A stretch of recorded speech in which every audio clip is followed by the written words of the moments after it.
बिस्मिल्लाहिर्रहमानिर्रहीम, अस्सलाम वालेकुम नाज़रीन, आप देख रहे हैं प्रोग्राम द लास्ट आवर। मैं हूं यासिर रशीद और स्टूडियो मेरे साथ मौजूद हैं सीनियर तज्ज़ियाकार राना मोहम्मद अजीम साहब। नाज़रीन, सुबह से लेके रात गए तक पहले तो समात हुई और शाम गए समात जो है उसके बाद फैसला लिखने के लिए वक्त मांगा गया। 9:30 बजे का वक्त दिया गया सुप्रीम कोर्ट की तरफ से, लेकिन फैसला सुनाया गया तकरीबन 11:30 बजे के करीब, जिसमें सुप्रीम कोर्ट ऑफ पाकिस्तान ने पाकिस्तान तहरीक इंसाफ के इंट्रा पार्टी इलेक्शन को कलअदम करार दे दिया और इलेक्शन कमीशन का मौक़िफ़ सच मान लिया है। इलेक्शन कमीशन के मौक़िफ़ को सच मानते हुए पेशावर हाई कोर्ट के फैसले को भी कलअदम करार दिया और कहा गया कि पेशावर हाई कोर्ट जाना पाकिस्तान तहरीक इंसाफ का बनता ही नहीं था। उसके अलावा वेन्यू के ऊपर बात की गई कि पहले वेन्यू पेशावर कहा गया, फिर चमकनी के गांव के अंदर इंतखाबात करवा दिए गए और चीफ जस्टिस ऑफ पाकिस्तान जब फैसला पढ़ के सुना रहे थे तो उसके अंदर यह भी बात लिखी गई कि इलेक्शन कमीशन ने पाकिस्तान तहरीक इंसाफ को इंतखाबात दोबारा करवाने का भी मौका दिया था और 20 दिन के अंदर दोबारा इंतखाबात करवाने का मौका दिया, लेकिन वो भी जमहूरी तौर पे नहीं हुआ। पाकिस्तान तहरीक इंसाफ ने अपने आइन की खिलाफ वर्जी की है और जहां पर जनरल इलेक्शन में हर कारकुन को, हर फर्द को वोट डालने का हक है, वहां पर पाकिस्तान तहरीक इंसाफ ने अपनी पार्टी के अंदर हर किसी को वोट डालने का या इलेक्शन के लिए खड़े होने का हक फराहम नहीं किया। तो समात में भी इस तरीके से बात पहले जस्टिस काजी फाइज ईसा साहब कर चुके हैं कि आपकी पार्टी के अंदर आमरीयत दिखाई देती है। पूरी समात सभी को मालूम है और उसका लुबे लुबाब इस फैसले के नतीजे में मंजर आम के ऊपर आता है। पाकिस्तान तहरीक इंसाफ का प्लान बी भी जो है वो भी कामयाब नहीं रहा, वो भी फेल हो चुका। क्या कोई प्लान सी होगा और अब मुस्तकबिल क्या होगा? सियासी मंजरनामे पे राना साहब की तरफ बढ़ते हैं। राना साहब, फैसला जो है उसमें ताखीर और 6 बार ताखीर इलेक्शन कमीशन ने की निशानात अलॉट करने के वक्त में, पूरे मंजरनामे को किस नज़र से देखें? बिस्मिल्लाहिर्रहमानिर्रहीम, अस्सलातु वस्सलामु अलैका या सय्यदी या रसूल अल्लाह, अस्सलातु वस्सलामु अलैका या सय्यदी या हबीब अल्लाह। बड़ी सिंपल सी और सीधी सी बात है। 6 लोगों की या 14 लोगों की बात को मानकर 1 करोड़ से ज़ायद पाकिस्तानी जिन्होंने तहरीक के इंसाफ को वोट दिया था, जिन्होंने बल्ले के निशान पर स्टैंप लगाई थी, जिन्होंने बल्ले पर इत्माद किया था, आपने उनकी अहमियत को ख़त्म कर दिया। आपने ख़त्म कर दिया। देखिए, फैसले के बाद फैसले पर बात करने का हक है और यह हक हमें सुप्रीम कोर्ट ने दिया है। 12, 14, 16 लोगों पे आपको आगे, और इन 12, 14, 16 लोगों में से मुझे एक शख्स बता दें, ओनली वन, जिसने आज तक कोई जिंदगी में इलेक्शन जीता हो, यूनियन काउंसिल से लेकर ऊपर तक कोई इलेक्शन जीता हो। यार, आपने उठाए, आप ठीक है जी, माना सुप्रीम कोर्ट का हम हुक्म मानते हैं। उन्होंने बिल्कुल कहा जी कि इलेक्शन कमीशन जो है वो जानिबदार नहीं था, बिल्कुल नहीं था। तो मुझे को बता सकता है कि इलेक्शन कमीशन बिल्कुल वाकई जानिबदार नहीं? मैं भी यही कहता हूं, जानिबदार नहीं। आज किस पाकिस्तान के एंकर ने यह बात नहीं की? शहजाद इकबाल से लेकर वसीम बदामी साहब हों, किससे भी आप पूछ लें, वो लोग जो बड़े दूसरी तरफ जिनका झुकाव था, ले लें, ओके हो गया, बल्ले का निशान वापस हो गया, चले कोई बात नहीं। भैया, पीटीआई का निशान सरबरा पीटीआई है। आप अब तो आप एक काम करें ना, इस फैसले के बाद अब आज़ाद उम्मीदवार हो गए ना यासर साहब जी? सभी ने अप्लाई करना शुरू कर दिया, आज़ाद हो गए ना। अब आज़ाद उम्मीदवारों को जलसे जुलूस दफातर खोल लें, अपनी कंपेन करने की इजाज़त दें। अगर अब भी इन आज़ाद उम्मीदवारों को आप इजाज़त नहीं देते, अब भी अगर इन आज़ाद उम्मीदवारों को आप जो है आगे लेकर नहीं जाते, उन्हें इलेक्शन नहीं लड़ने देते, तो फिर बंद करें, सारा कुछ लिख के दे दें, फलां वज़ीर आज़म है, फलां वज़ीर आला है, फलां MP है, फलां MNA है। क्यों टाइम ज़ाया करते हैं? क्यों पैसा खर्च करते हैं? क्यों इस कौम को बिल्कुल पागल बनाते हैं? कल सुबह से लेकर आज इस वक्त तक क्या नहीं देखा? कौन से दलाइल नहीं थे? मुझे एक बात है, नौरीन साहब आके कहती हैं जी मैं तो PTI क्यों? क्या नौरीन ने चौधरी सरवर साहब के साथ काफ लीग में शमूलियत इख्तियार नहीं की थी? या सर, क्या शमूलियत नहीं की थी? क्या वो वीडियो मौजूद नहीं है? सब कुछ मौजूद है। अकबर एस बाबर साहब जो हैं, ये पीटीआई के इतने मुखलस हैं, इनको बल्ला दे दें, दे दें इनको बल्ला, आप दे दें इनको बल्ला, इनको कह दें ठीक है जी बल्ला निशान आपका है, क्योंकि आपकी बात मान ली गई है ना, आपका सब कुछ हो गया। अब भी अगर मुनसिफाना इंतखाबात में पीटीआई के हमायत याफ्ता, मैं कह देता ना, तहरीक इंसाफ के हमायत याफ्ता, चाहे किसी का कोई भी निशान हो, देखें मैं माजरत के साथ कह रहा हूं, इलेक्शन कमीशन इंतखाबी निशान के लिए टाइम रखता है रात 12 बजे तक। इसी तरह जी, इसी तरह फैसले के इंतजार की रोशनी में। तो चेयरमैन, उस वक्त तक वो चेयरमैन थे पीटीआई के, बैरिस्टर गौहर साहब, उनको जो इंतखाबी निशान उससे पहले अलाट हो गया था, तो क्या इलेक्शन कमीशन सुप्रीम कोर्ट के फैसले से मादर पिदर आजाद था? क्या उसको ये इख्तियार था? हाँ, वो आजाद उम्मीदवारों को देता, लेकिन यहां पर तो फैसले का इंतजार करता, क्योंकि उस वक्त तक माजरा से पेशावर का फैसला जो था ना, पेशावर हाई कोर्ट के 2 रुकनी बेंच का फैसला उस वक्त तक मुअत्तल नहीं हुआ था। तो किस तरह आप टिकटें आपने वसूलने की? मुश्ताक गनी साहब को वो बल्लेबाज का निशान मिल गया, बिल्कुल। तो फिर और कुछ उम्मीदवारों को आजाद निशान उन्होंने अलॉट कर दिए, बहुत से उम्मीदवारों को। बाद में उन्होंने हुक्मनामा जारी किया जी कि सारे वापस करें। अब ये मैं तो वही कह रहा हूं कि ये कुछ और हो रहा है। अब मेलसी में जिस तरह लोगों को गिरफ्तार किया गया, मुल्तान में जिस तरह गिरफ्तार किया गया, ओकारे में जिस तरह गिरफ्तार किया गया, क्यों गिरफ्तार कर रहे हैं भाई? हो गया ना फैसला, अब सब आजाद आ गए ना। मैं तो हैरान हूं, आपने जिन पार्टियों के, इन्होंने आज कहा कि जब हमने इतनी पार्टियों को खत्म कर दिया, 13 पार्टियों को, जरा उन 13 पार्टियों को मुझे बताएं ना, उन 13 पार्टियों में से एक पार्टी मुझे बता दें जो पिछले साल इलेक्शन जीती थी, एक मेंबर उनका जो असेंबली में था, बता देना मुझे। ऐसे यार क्या पूरे माशरे के सामने ये एक ऐसा ड्रामा शुरू किया है कि जो नाकाबिले बर्दाश्त है। चले अब खत्म होगी गेम, सारी खुल गई, सब ओपन हो गए। अब तो इलेक्शन होने दें, अब लोगों को इलेक्शन लड़ने दें, अब लोगों को खुलकर मैदान में आने दें, अब लोगों को जेलों में ना रखें। अब जिन पर 9 मई के मुकदमे नहीं हैं उनको तो इलेक्शन लड़ने दें, जिन पर जुर्म साबित नहीं हुआ उनको तो इलेक्शन लड़ने दें। यही करना था ना, हो गया, लड़ने दे इलेक्शन। क्या पूरी दुनिया ये नहीं देख रही? क्या पूरी दुनिया को इस बात का इल्म नहीं है? बुलाए ना फिर सुबह मुस्लिम लीग नून को, बुलाए पीपल्स पार्टी को, बुलाए बाकी सियासी जमातों को, पूछे उनसे भी कि आपके जिली सदर से लेकर ऊपर तक आपके लोग किस तरह चलें। ठीक है, मियां साहब बहुत बड़े लीडर हैं, ठीक है, मरियम साहिबा लीडर हैं, ठीक है, शहबाज शरीफ लीडर हैं, राना सनाउल्लाह, सारे जो नीचे तक भी आपने बिला मुकाबला कराए, वो कहां से कराए? पीपल्स पार्टी के कैसे हो गए? जमीयत उलमा इस्लाम के कैसे हो गए? ANP के कैसे हो गए?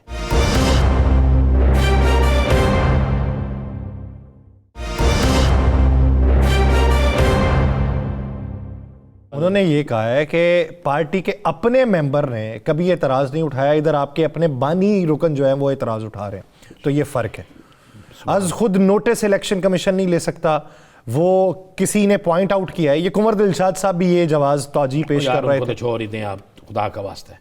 चलिए आप मुझे बता दें, जब से इलेक्शन कमीशन ऑफ पाकिस्तान बना है, जब से इलेक्शन कमीशन ऑफ पाकिस्तान बना है, कितने केसेस में अपने फैसलों के खिलाफ, पहले तो अपने फैसले देते ही नहीं थे वैसे, चले अपने फैसलों के खिलाफ कितने केसेस में ये सुप्रीम कोर्ट के या हाई कोर्ट के? चले मुझे बता दें, मुझे 2 या 3 फैसले गुना दें, 2 या 3 गुना दें ना, ज़्यादा तो मैं कहते ही नहीं। बाकी पार्टियों के फंडिंग के केस हैं ना, फॉरेन फंडिंग केस, आज तक उन्हें बुला के दोबारा परसू की गई है? उन्हें सारा कुछ किया गया है? क्या होगा? कुछ भी नहीं होगा। पीपल्स पार्टी से आपने निशान छीना, पीपल्स पार्टी जीत गई। आपने ANP को तोड़ा, ANP जीत गई। जिसके साथ आप जो करेंगे ना, ये कौम देख रही है, ये जान रही है। अब 8 फरवरी का दिन खुदा का वास्ता सुकून से आने दें, ताकि इस मुल्क की मुआशी हालत भी बेहतर हो, इस मुल्क के अंदर सियासी इस्तेहकाम आए, मुआशी इस्तेहकाम आए, करने दें। कितनी देर आप इस तरह करेंगे। अच्छा मुझे एक बात बताएं, ये सब कुछ करने से क्या पीटीआई का जो वोटर है वो किसी और को वोट दे देगा? क्या पीटीआई का जो वोटर है वो मियाँ साहब को वोट दे देगा? क्या पीटीआई का जो वोटर है वो पीपल्स पार्टी को वोट दे देगा? क्या पीटीआई का जो वोटर है वो मौलाना साहब को वोट दे देगा? इसके बाद आप टर्न आउट पे असर क्या देखते हैं? बढ़ेगा, कम होगा, मुतनासिब? आने वाले दिन जो हालात है ना, देखें आज ये फैसला आ गया है, सुबह तक का इंतज़ार, यानी अगले 2 से 3 दिन इंतज़ार करें। आपको अगले 2 से 3 दिन में बहुत सी चीज़ें नज़र आ जाएंगी, बहुत सी चीज़ें नज़र आ जाएंगी, और उन चीज़ों पे सारा कुछ डिपेंड करेगा। अब दे दी आपने खुली ग्राउंड, गलियां हो यनसूनिया विच फलां यार फिरे सुन, गलियां कर दी ना सुनी। आप भी बड़े आज मुस्कुरा रहे हैं, आप तो मिठाई भी बांटेंगे, बांटें, खाएं मिठाई। हाँ, डिब्बा आपके लिए भी रखा हुआ है। नहीं अल्लाह माफ़ करे, मैं नहीं खाता। मैं नहीं खाया, रसगुल्ले हैं आपके लिए स्पेशल मंगवाए, चमचम। मैं तो वो चीज़ खाऊंगा जो जिसको आवाम पसंद करे। मोतीचूर लड्डू भी मैं मंगवाए। 8 तारीख को जो मुनसफाना इंतखाबात होंगे इंशाअल्लाह ताला, और उसमें जो जीतेगा चाहे कोई भी हो, फिर हम खाएंगे मिठाई, वो हमारा हक भी बनता है और हम करेंगे भी। अब आप लोगों से कहें, बल्कि आप राजा रियाज को भी कहें कि यार आप खुद इलेक्शन लड़ लो। अब तो मज़ेदार चीज़ हो गई है ना, अब तो उनकी मर्जी की वो नासाजी तबीयत के बायस तो उन्होंने क्या गली फुटबॉल उनका तज़किरा आगे चल के करते हैं। अभी इसके ऊपर क्या करें, इसके ऊपर तज़किरा, चलो मुझे बता दें क्या करें तज़किरा। अब आप देखते क्या हैं? यानी मैं ये देखता हूँ नहीं, मुश्किलात क्या होंगी? मुश्किलात 2 या 3 दिन, कोई मुश्किलात नहीं होगी यार। नाज़रीन, मौजूदा मंजरनामे पे जिन हक़ाइक़ की रोशनी में ये फैसला दिया गया है, आगे मुश्किलात क्या हो सकती हैं? क्या कोई कानूनी फॉर्म मौजूद है? क्योंकि सुप्रीम कोर्ट के बाद तो कुछ भी नहीं, रिव्यू जो है उस पर अब कोई जाने की सोचेगा भी नहीं। क्या इसमें रिव्यू हो सकता है? ये एक बुनियादी सवाल है, और ये आम फहम सवाल भी हो सकता है किसी भी शख्स का, लेकिन इसका जवाब कौन दे सकता है? साबिक सदर सुप्रीम कोर्ट बार यासीन आज़ाद साहब ने हमें ज्वाइन किया है। यासीन साहब, बहुत शुक्रिया आपके वक्त का। यासीन आज़ाद साहब, आपने कल की समाअत भी देखी, आपने उसके ऊपर तबसरे भी बहुत किए हुए हैं, और आज की समाअत भी आपने मुफस्सल तौर पे सुनी है, जो उस समाअत में जवाज़ पेश किया गया इलेक्शन कमीशन की तरफ से और तौजीह जो पाकिस्तान तहरीक इंसाफ की तरफ से, उसकी बुनियाद पर ये जो फैसला है, ये फैसला पाकिस्तान तहरीक इंसाफ के लिए कितना भारी हो सकता है? और बतौर ट्रेंड सेटर अगर इस फैसले को देखें तो मुस्तकबिल में कितनी पॉलिटिकल जमातों को मुश्किलात होंगी? देखें, ये फैसला जो है ना, फ्यूचर में तमाम पॉलिटिकल पार्टीज के लिए एक लाइन ऑफ एक्शन देता है सर। और इस फैसले से एक बात तो तय हो गई कि ऑनरेबल सुप्रीम कोर्ट ने इलेक्शन कमीशन ऑफ पाकिस्तान, जो एक आईनी अदारा है, उसके इख्तियारात में इजाफा किया, और ये भी तय कर दिया आज कि जो वक्तन फक्तन कहते थे कि इलेक्शन कमीशन ऑफ पाकिस्तान का जो जजमेंट है हम नहीं मानते, बाद अदालतों में चले जाते थे, कभी कभार अदालत का सिंगल जज भी स्टे दे देता था, सारा कुछ था। लेकिन आज ये होल्ड कर दिया कि अगर आप अपने पार्टी के अंदर इलेक्शन नहीं कराएंगे तो इलेक्शन कमीशन ऑफ पाकिस्तान को इख्तियार है कि वो किसी भी पार्टी के खिलाफ किसी किस्म की भी कोई कानूनी कार्रवाई कर सकता है। आज की इस प्रोसीडिंग का सबसे जो बड़ा फायदा था वो ये था सर कि मैं दाद देता हूँ ऑनरेबल सुप्रीम कोर्ट के इन जज साहिबान को कि जिन्होंने दोनों साइड के फरीकीन को पूरा मौका दिया और उनके पॉइंट ऑफ व्यू को सुना। और ये एक बात सही है कि जब आपने ऑलरेडी पिटिशनें लोअर हाई कोर्ट में की हुई थी तो फिर आपको पेशावर जाने की जरूरत क्या थी? का मतलब ये हो गया कि हम मर्जी का हाई कोर्ट भी ढूंढते हैं कि कहाँ से हमें रिलीफ मिलेगा, ये तरीकाकार गलत है। मेरा आज भी कहना यह है कि इस्लामाबाद हाई कोर्ट बनाने का मकसद ही ये था कि फेडरल गवर्नमेंट के जितने ऑफिस हैं वो सारे इस्लामाबाद में हैं, तो आप या तो इस्लामाबाद हाई कोर्ट चले जाते या पिंडी हाई कोर्ट की सर्किट बंद पिंडी में है, आप उसमें चले जाते। आपने पेशावर को तरजीह दी और वहां से जाके आपने समझा के रिलीफ लिया और लिया आपने। लेकिन सवाल ये पैदा होता है, मुझे आज से 2 दिन की प्रोसीडिंग देखने के बाद मैं काफी ज़हनी तौर पर परेशान था कि एक इतनी बड़ी पार्टी जो कहती है कि 8 लाख से ज्यादा हमारे पास मेंबर हैं, वो चमकनी के कौन सी जगह है, कोई छोटा सा गांव है, उसमें जाके इलेक्शन कराते हैं और उस इलेक्शन का भी कोई पता नहीं होता कि कितने लोग वहां मौजूद हैं और कितने नहीं। चले, इस पे राणा साहब सवाल आपसे करना चाहते हैं, लेकिन मैं इस पे उनकी तौजीह भी आपको बताऊंगा कि उन्होंने जो तौजीह इसकी जो रखी हुई थी। जी राणा साहब। अच्छा यार, आपने दुरुस्त कहा सारी बात, लेकिन मुझे एक बताएं, मौजूदा हालात में कौन सा शहर ऐसा था, कौन सा वकील ऐसा था जिसको किसी ने माफ़ किया हो? जब किसी इस सियासी जमात के लोगों को दफ्तर खोलने की इजाज़त ना हो, सियासी जमात के लोगों को इकट्ठा होने की इजाज़त ना हो, सियासी जमात के वकला को अदालतों के अंदर से बाहर से उठा लिया जाए, तो आप क्या समझते हैं कि फिर ये इलेक्शन किसी एक जगह हो सकते थे? वो जगह जो मनपसंद हो, यानी इस्लामाबाद या लाहौर या किसी जगह? सर, मैं आपके इस नुक्ता नज़र से इख्तिलाफ करने का मेरा हक है। जी बिल्कुल बिल्कुल। और जो चीज़ें आपने कही हैं, मैं इसका उल्टा आपसे सवाल करता हूं कि आप ये बता दें कि इस पार्टी को इस स्टेज पे लेके आने वाला कौन आदमी है?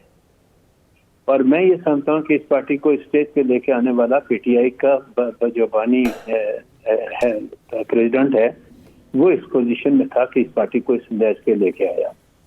आपको किस पागल ने कहा था कि आप हर वो काम करें जो आईनी तौर पर आपको करने का इख्तियार नहीं?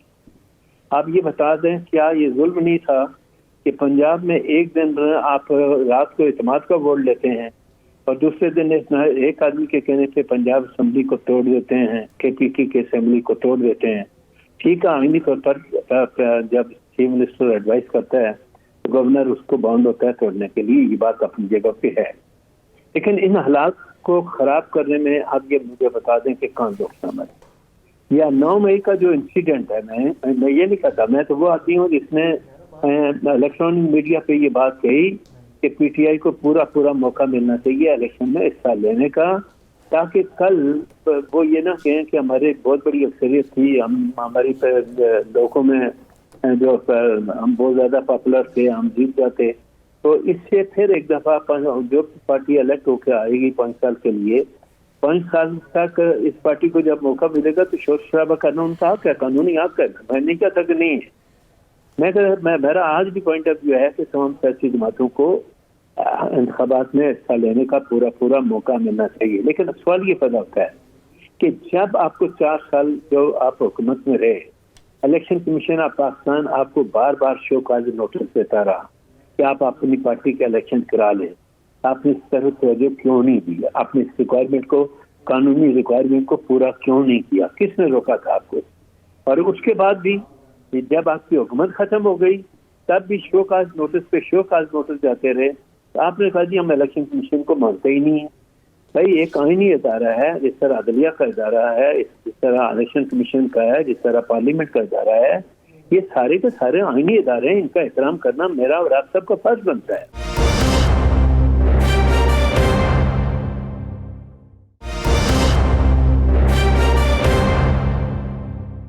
यासीन साहब, मुस्तकबिल में क्या देखते हैं कि जब आपके नज़दीक तमाम तर इख्तियारात दे दिए गए इलेक्शन कमीशन को, अब ये इलेक्शन कमीशन का इस तस्वाबे राय है कि वो किसको मोहलत दे दे या किसको ना दे? अगर ऐसी सिचुएशन हुई और कोई दूसरे की नज़ीर की बुनियाद के ऊपर किसी और फॉर्म पे जाना चाहता हो तो इसका मतलब कि वो नहीं जा सकता? सर, आप मुझे ये बता दें कि हमारा पड़ोसी मुल्क है, वहाँ पे इलेक्शन कमीशन है, वहाँ इलेक्शन कमीशन में इतना बड़ा मुल्क है, इलेक्शन कमीशन के वहाँ इतने इख्तियारात हैं कि अगर किसी को जाली वोट डालता है भी पकड़ ले तो वो दिन एंड देयर 6 महीने की सजा देने का हकदार है और देते हैं। इलेक्शन कमीशन इतना पावरफुल है कि किसी को हिम्मत नहीं है सकती कि उन पर उंगली उठाए। हमारे यहाँ अपनी मर्जी से हम इलेक्शन कमीशन के मेम्बरान को ले आते हैं, चेयरमैन भी अपनी मर्जी से हम बनाते हैं, एक दूसरे का जो तरीकाकार आइन ने दिया उसके मुताबिक बनाते हैं, सारा कुछ करते हैं। सवाल ये पैदा होता है कि आइन इस बात का इख्तियार देता है ना इलेक्शन कमीशन ऑफ पाकिस्तान को कि फ्री एंड फेयर इलेक्शन कराएं। आप ये इससे इत्तेफाक करते हैं, मैं भी कहता हूँ। तो आइनी तौर पर जब उसको इस बात का इख्तियार दे दिया गया कि आप फ्री एंड फेयर इलेक्शन कराएं, तो क्या election commission of Pakistan free and fair election executive की सपोर्ट के बगैर करा सकता है? मेरा कहना नहीं। बहुत अच्छी यही बात वजह से हमने- यासिन साहब, आपने बड़ी अच्छी बात की। अब आप क्या समझते हैं कि अब तो आज़ाद उम्मीदवारी होगी ना, पीटीआई के उम्मीदवार कोई नहीं होगा, बनने का निशान छिन गया, अब वो लोग आज़ाद हैसियत से इलेक्शन लड़ेंगे। क्या अब भी उनको इलेक्शन लड़ने की इजाज़त होगी जिनके कागजात मंजूर हो गए हैं, और क्या यही इलेक्शन कमीशन उन्हें वही सहूलतें मुहैया करेगा जो मुस्लिम लीग नून, पीपल्स पार्टी, जमात इस्लामी या किसी और को है? देखिए सर, आज के फैसले से एक बात तो तय हो गई कि पीटीआई के जिन लोगों ने नॉमिनेशन फाइल किया वो पार्टी निशान पे तो इलेक्शन नहीं लड़ सकते, लेकिन वो आज़ाद उम्मीदवार तस्वर किए जाएंगे और हर रेत को election commission of Pakistan bound है उनको निशान देने का, अलॉट करने का। एक बार छोटी सी चीज मैं आपको याद कराना चाहता हूँ कि जब मियां नवाज शरीफ को लाइफ के लिए डिस्क्वालीफाई किया आपने, उन्होंने सेनेट के लिए अपनी पार्टी के टिकट लोगों को दिए। उस वक्त ऑनरेबल सुप्रीम कोर्ट ने ये ऑर्डर किया कि नवाज शरीफ क्योंकि सगाई याफ्ता आदमी है, लिहाजा उसने जो सर्टिफिकेट इशू किए हैं वो पार्टी के कैंडिडेट को सबर नहीं किए जाएंगे, वो इंडिपेंडेंट कैंडिडेट सबर किए जाएंगे। और जितने भी सेनेटर बने थे वो मुस्लिम लीग नून के प्लेटफॉर्म से नहीं बने थे, इंडिपेंडेंट कैंडिडेट के चीज से वो सेनेटर बने। अब सिर्फ एक पोजीशन बनेगी कि पीटीआई के जो लोग आजाद उम्मीदवार की हैसियत से इलेक्शन अपनी पार्टी की बना पर अगर जीत भी जाते हैं तो 2018 में आजाद उम्मीदवारों को जिस तरह जहाजों में भर के आप लेके गए और आपने हुकूमतें बनाई, तो वो आजाद उम्मीदवार भी तो मुमकिन है आपका साथ न दें, वो उस आदमी का साथ दें जो हुकूमत बनाने की पोजीशन है। तो उन पर तो फ्लोर क्रॉसिंग का कानून तो अप्लाई नहीं करता, तो उनको कैसे रोकेंगे आप? तो बहुत सारे मामला हैं कि अगर उनके पार्टी के लोग काफी जीत भी जाते हैं, कितने लोग अपने प्रिंसिपल पे कायम रहते हैं मुझे नहीं पता। मैं जिस तरह मुकला बरादरी के मुताल्लिक कहता हूँ कि मेरी मुकला बरादरी के लोग जितने दफा पीटीआई में गए और पीटीआई ने ये देखे बगैर सुने कि जिनको 4-4, 5-5, 6-6 महीने उनको आए, उन्होंने बात मेरे ऐसे दोस्त भी हैं जो उन्होंने दूसरी पॉलिटिकल पार्टीज में बड़े बड़े ओहदे एंजॉय किए, लेकिन यहाँ सोचा कि यहाँ शायद पब्लिक में हम जाएंगे और हम फौरन डायरेक्ट होके आ जाएंगे। सही। तो क्या पीटीआई ने अपने जो बुनियादी रुकन उनके हैं उनके साथ ज्यादती नहीं की? तो उन लोगों को टिकट बजाय पार्टी वर्कर को टिकट देने के जो लोग आपके सामने आए कि जी अदालतों में हमारा साथ दे रहे हैं, आप उनको टिकट 60% से ज्यादा तो आपने उन लोगों को टिकट इशू कर दिए हैं जिनको हार्डली पार्टी में गए वो 6 या 7 महीने भी नहीं हुए। क्या ये पार्टी की तरफ से इंसाफ है? तो मैं ये बेशुमार सवालात हैं जो उठ रहे हैं कानूनी निज़ाम के ऊपर भी, उस इंतखाबी अमल के ऊपर भी, और आज के फैसले में आप ये देखते हैं कि इलेक्शन कमीशन को मजीद मजबूत किया गया है। बहुत शुक्रिया यासीन आज़ाद साहब इस हवाले से अपना वक्त देने के लिए। नाज़रीन, मौजूदा मंजरनामे में बात करते हैं। सियासी मंजरनामा जो अब बन चुका है, ठीक है, पाकिस्तान तहरीक इंसाफ को एक साइड पर रखते हैं, दीगर जमातों की भी बात कर लेते हैं कि दीगर जमातों को क्या मुश्किलात दरपेश हैं या उनके लिए अब कितना कम्फर्ट जोन पैदा हो चुका है। फैसलाबाद की अगर बात की जाए, साबिक अपोजिशन लीडर की बात की जाए, तो उनका दस्तबरदारी का ऐलान कर देना, इलेक्शन से बाहर होने का ऐलान करना बड़ी अचंभे की बात है कि एक तरफ पूरी तगोदो की गई थी किसी की जानिब से, लेकिन फिर भी उनको एडजस्ट नहीं किया गया था और राजा रियाज साहब को वहां पे एडजस्ट किया गया। और अब राजा रियाज साहब कौन से मारूजी हालात को देख के बैकफिट पे गए हैं और अपने बरखुरदार को उन्होंने फ्रंट फिट पे कर दिया। राणा साहब की तरफ पढ़ते हैं। राणा साहब, ये तो मैंने एक नाम लिया है और भी बेशतर नाम है, लेकिन मुझे ज़रा उनसे उनसीयत ज़्यादा है तो इसलिए मैं उनका तज़किरा अक्सर औकात करता रहता हूँ। तो मुझे तो समझ नहीं आई कि आप समझ पाएँ। देखें यासर, बिल्कुल आपको उनसे जितनी मोहब्बत है ना, मुझसे ज़्यादा कौन जानता है। आपका बस चले वो भी नहीं जानते, वो भी नहीं जानते। आपका बस चले तो अपने मोबाइल के ऊपर जो तस्वीर है ना, आप सिर्फ राजा रियाज साहब की लगाए। आपको ये नहीं, देखें ये मोहब्बत का एक तकाज़ा। देखिए मुझे एक बात बताएं, उन्होंने बड़े समझदार आदमी है, उन्होंने कहा यार हल्के के हालात देखे हैं, सारा कुछ देखा है, इन सारी चीज़ों के बावजूद भी इलेक्शन मैं नहीं जीतता। आपने खुद कहा था 70,000 की लीड, यही कहा था ना? मैंने कहा 10,000 पे और ज़्यादा कर लें। अब उन्होंने कहा मैं बड़े इज्जत से साइड पे हो जाऊं, अपने बेटे को आगे कर दूं, और जब बेटा हार जाए तो मैं कहूँ जी मेरा होता तो जीत जाता, बेटा नया था वो इलेक्शन नहीं जीत सकता। उन्होंने वैसे उज़र बीमारी का, वो कौन सी बीमारी है उनको भाई? उनको तो स्वाय इक़्तिदार की बीमारी है ही कोई नहीं। उनको इक़्तिदार चाहिए पोजीशन में भी, उनको इक़्तिदार चाहिए अपना ज़मीन बेच के भी, उनको इक़्तिदार चाहिए अपनी वफादारी तब्दील करके भी, उनको इक़्तिदार चाहिए हर सूरत में जिसकी उन्होंने अपनी कीमत वसूल की है टिकट लेकर। और एक बेहतरीन तहरीक इंसाफ के नौजवान जो है उसकी कुर्बानी दे दी गई। नहीं पीएमएलएन के, हाँ जी पीएमएलएन के, हाँ। जी नून लीग के, थोड़े तरीके इंसाफ कह रहे हैं नून लीग के, क्योंकि आज यार क्या करें, तरीके इंसाफ ही डिस्कस हो रही है सुबह से। जितना परेशान इन्होंने किया है, जितना लगा जी तरीके इंसाफ को नहीं डिस्कस करना टीवी पे, लेकिन सुबह से लेकर अब तक सोए तहरीक इंसाफ के सरबराह तरीके इंसाफ की और कुछ चीज़ डिस्कस नहीं हो रही। इतनी पब्लिसिटी किसी को नहीं मिली होगी जितनी इनको मिल रही है, बड़ी चीज़ है। अब मैं आपको एक बात दूँ, राजा रियाज तो एक हल्का हो गया ना यासिर साहब, चौधरी परवेज लाई साहब की बीवी के कागजात मंजूर हो गए जी, ठीक है। कैसरा इलाही साहब, तो आप जरा देखिएगा ना होता क्या है, वो हल्के में जाएं या ना जाएं, आप रिजल्ट देख लीजिएगा, आगे आप आ जाए।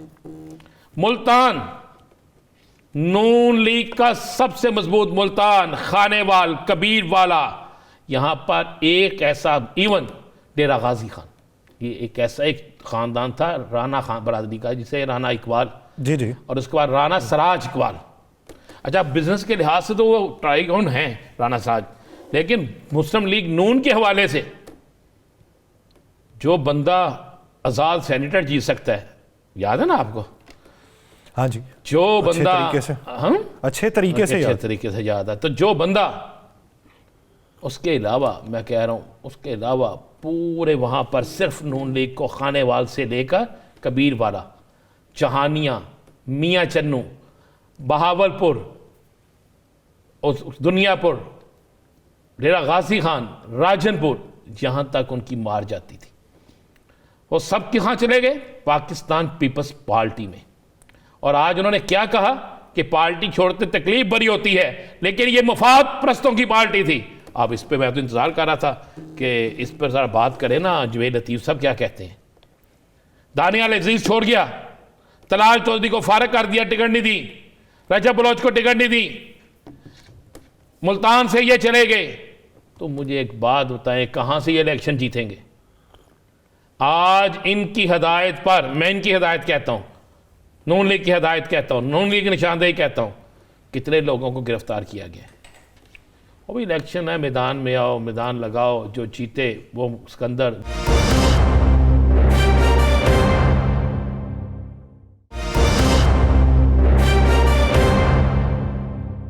राय साहब, आप ये बताइए कि क्या ये गिरफ्तारियां असर करेंगी? जब कागजात मंजूर हो गए, मैदान में वो बंदा है, तो क्या ये गिरफ्तारी असर करेगी या उसके वो ज्यादा लीड से जीतेगा? हाँ, ये उसकी मजलूमियत होगी, वो ज्यादा लीड से जीतेगा। अच्छा, आज यार एक देखे ना, आज नौरीन फिर आ गई हैं यार, कमाल का, खुदा की कसम मुझे तो हैरान की हुई, इतनी हैरान की हुई कि मुझे एक बात बताएं जरा, नूरीन को अगर उसी अदालत में ये वीडियो दिखाई जाती है चौधरी सरवर साहब के साथ जिस वक्त अनाउंसमेंट कर रही है काफ लीग में, फिर क्या होता? कहती है मैं तो हूं ही तहरीक इंसाफ में, मैं तो नहीं कही गई, मैंने तो इलेक्शन भी लड़ना था। तो भाई वो ऐलान जो हुआ था वो क्या करने गए थे? उस ऐलान के बाद बाकी क्या सूरत रह जाती है? फिर आपने आज बड़े बड़े तमाशे देखे हैं, कुछ गिरफ्तारियां, कुछ लोगों को कागज़ लेकर भागते हुए देखा है। देखा ये वीडियो देख रहे हैं ना, ये राजा बशारत वाली, यार ये कमाल क्या हो रहा है इसमें। अच्छा यासर, एक ज़रा थोड़ा सा करते हैं, अब आ गया सुप्रीम कोर्ट का फैसला, सारा कुछ हो गया। आज ज़रा सिंपल से मुझे बात बताएं, आज कितने लोग पेश हुए अदालत में जिन लोगों ने कहा जी हमने इलेक्शन लड़ना था? 5 नाम 12 के, लेकिन 5 तादाद उससे बहुत कम, 5 ही हुए ना, आधे से भी कम। जी चले, उसके बाद आप आगे आ जाए। 8 लाख के करीब या 8 लाख से ज़्यादा मेंबरशिप है तहरीक इंसाफ की, 8.5 लाख के करीब। वोट कितना पड़ा? 1 करोड़ से ज्यादा। इसी तरह जी आप 1 करोड़ से ज्यादा वोट पड़ी हुई अवाम जो है, अवाम की हमायत को, अवाम के फैसले को आप इन 6-7 लोगों में तरजीह देंगे?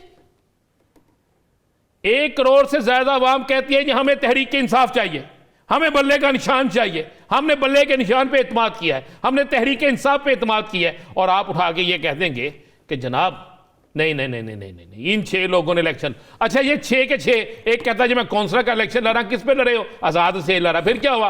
मुझे मिली बगल से 5-6 वोटों से हरा दिया, वो भी तहरीक इंसाफ ने हराया था उसे।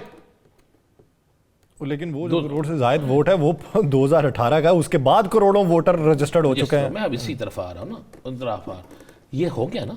आप मुझे एक सिंपल सी बात बता दें, ANP को आप कर देते हैं जुर्माना, ऐसे ही हुआ है जी, 20,000 जुर्माना किया कि 5 साल, और अदालत में कह दिया एक वकील साहब ने कि जी उनकी 5 साल बाद ANP का अभी आइन खोले ANP के आइन के मुताबिक 4 साल बाद मुद्दत ओहदेदारान की खत्म हो जाती है। अब अदालत में कह रही है 5 साल मुद्दत है। इस वजह से, इसलिए कि एमन वली खान साहब ने धमकी दे दी थी, याद है आपको जी, खुल के कह दिया था। इसका मतलब जो धमकी दे दे, जो खुल के कह दे, उसके आगे सर झुका दो। और अच्छा, जो उनके अपने आइन और कानून के मुताबिक बात करे, उनके अपने आइन में 4 साल है। जी जी, लिखा है 4 साल बाद ओहदेदार खत्म हो जाते हैं। उनके इलेक्शन कमीशन के आइन पे मुकद्दम माना जाता है इलेक्शन में पार्टी का आइन। अगर पार्टी के आइन में 4 साल है तो ये बहुत हैरतज़दा कर देने वाली बात है। लेकिन आपको मालूम है रिलैक्सेशन दी गई है तो अपना सवाबदीदी इख्तियार इस्तेमाल करते हैं। एक बात है, इकबाल डार साहब है ना, अख्तर इकबाल डार साहब जी, उन्होंने कहते मैंने तो दिए ही नहीं, फिर चले भी गए, सवालों के जवाब भी नहीं दिए, सारा कुछ हो गया।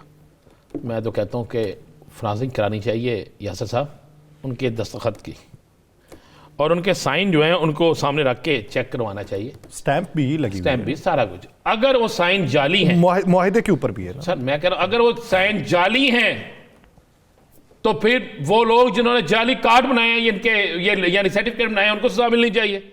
और अगर वो असली हैं तो फिर उसको सजा मिलनी चाहिए।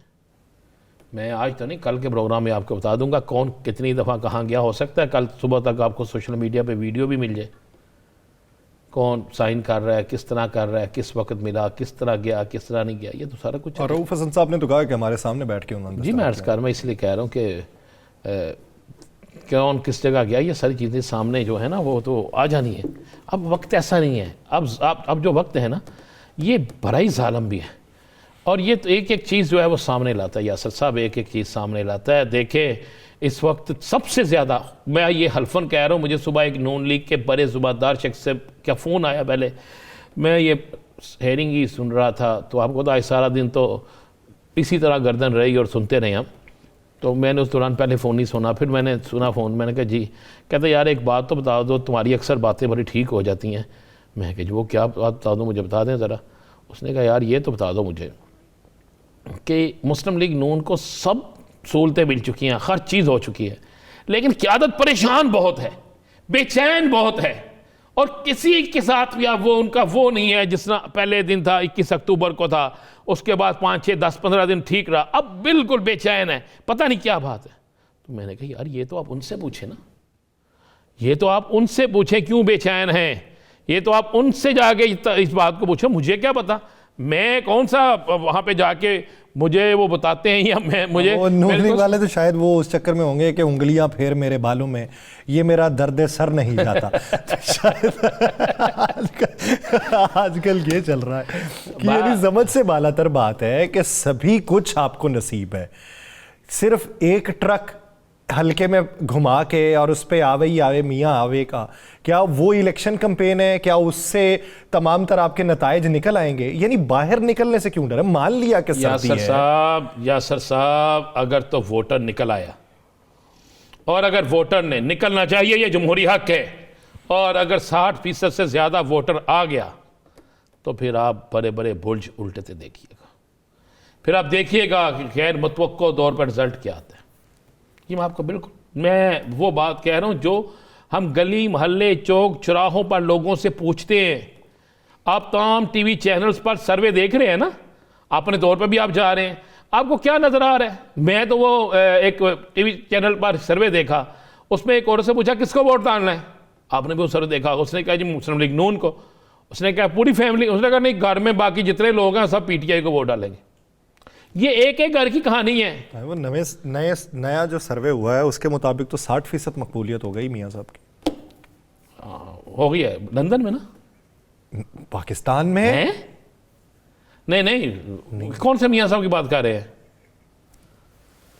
नहीं, आप मियाँ किसको कहते हो? है मियाँ किसको कहते हो? पूरी कौम के खाविंद को। नहीं महंगा अदब से हो सकता है आप किसी और को मियाँ कह रहे हो। नहीं, वो तो मैं पुकारा जाता हूँ। बात यह है कि यासर साहब, मामला जो भी हो, जिस तरीके से भी हो, पाकिस्तान के अंदर जो हो रहा है वो नहीं होना चाहिए। इससे बड़ा असर पड़ेगा, इससे बड़े मामला ख़राब होंगे, इससे मामला किसी और तरफ जाएंगे। मियाँ साहब की 60% हो गई है चले इलेक्शन का रिजल्ट आने दे, पता चल जाएगा। मियाँ सबको ऐलान करना चाहिए कि मैं 60% पे आ गया हूँ जनाब, अब सबको इलेक्शन लड़ने दें, किसी को पुलिस तंग ना करे, किसी को कोई तंग ना करे, खुलकर मैदान में आना शुरू हो जाए। चले देना चाहिए ना। राना साहब, प्रोग्राम का वक्त ख़त्म हो गया है, इसके ऊपर मज़ीद डिस्कशन कल के दिन भी की जाएगी और मारूजी हालात के ऊपर भी गुफ्तगू की जाएगी। नाज़रीन, तब तक के लिए अपना ख्याल रखिए, हमें दीजिए इजाज़त। अल्लाह निगहबान।